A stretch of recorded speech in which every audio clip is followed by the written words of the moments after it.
നമുക്ക് ബന്ധങ്ങൾ ഉണ്ടായി വരുന്നതായിട്ട് നമുക്ക് തോന്നും. സത്യത്തിൽ ബന്ധങ്ങൾ ഉണ്ടായി വരുന്നതല്ല, നമ്മളുടെ തിരിച്ചറിവിൻ്റെ വളർച്ചയാണ്. പക്ഷെ പലപ്പോഴും നമ്മൾ ബന്ധങ്ങൾ നിലനിർത്താൻ നമ്മൾ പാടുപെടും. കാരണം നമ്മളെ തിരിച്ചറിഞ്ഞ ഭാഗം അതുപോലെ കൊണ്ടുപോകാനായിട്ട് നമുക്ക് യാതൊരു കഷ്ടപ്പാടുമില്ല. പക്ഷെ ബന്ധങ്ങൾ നിലനിർത്താൻ നമുക്ക് കഷ്ടപ്പാടുണ്ടാവും. കാരണം എനിക്ക് ഷാഫിയായിട്ടുള്ള ബന്ധം, ഷാഫിയോട് ഞാൻ ഇങ്ങനെ പ്രവർത്തിച്ചത് കൊണ്ടാണ് ഷാഫി എന്നോട് നന്നായിട്ട് പ്രവർത്തിക്കുന്നത്.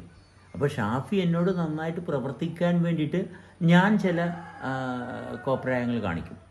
അത് അവസാനം വഷളായിക്കൊണ്ടിരിക്കും. നമ്മൾ എന്ത് ചെയ്തിട്ടാണ് നമ്മളുമായിട്ട് ഒരാൾ അടുത്തത്?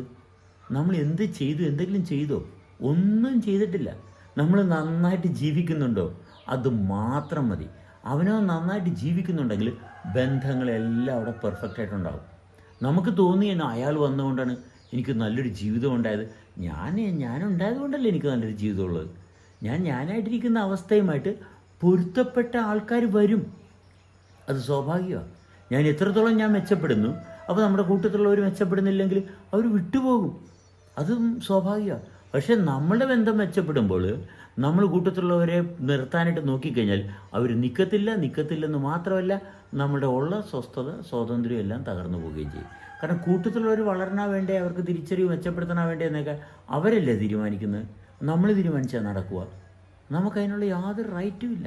അപ്പം നമ്മൾ വളരെ സ്വതന്ത്രമായിട്ട് വളരെ മനോഹരമായിട്ട് പ്രോഗ്രസ് ചെയ്ത് ജീവിതം ഇങ്ങനെ ആസ്വദിച്ച് കൊണ്ടുപോകുമ്പോൾ അവർക്ക് തോന്നുകയാണ്, എനിക്കും ഇങ്ങനെ ജീവിക്കാൻ പറ്റുമല്ലോ എന്ന് തോന്നുന്നുണ്ടെങ്കിൽ അവരുടെ വാശിയും വൈരാഗ്യമൊക്കെ വിട്ടിട്ട് അവരും എഴുന്നേറ്റ് ഉയർന്നു വരും. അത്രേ നടക്കത്തുള്ളൂ. അല്ലാണ്ട് നമ്മളൊരാളെ നന്നാക്കാൻ നോക്കിക്കഴിഞ്ഞാൽ അയാൾ നന്നാകത്തില്ല. പക്ഷെ നമ്മൾ നന്നായിട്ടിരിക്കുമ്പോൾ നല്ലതുമായിട്ടുള്ള ബന്ധം എപ്പോഴും ഉണ്ടാകും. അത്രേ പോരെ.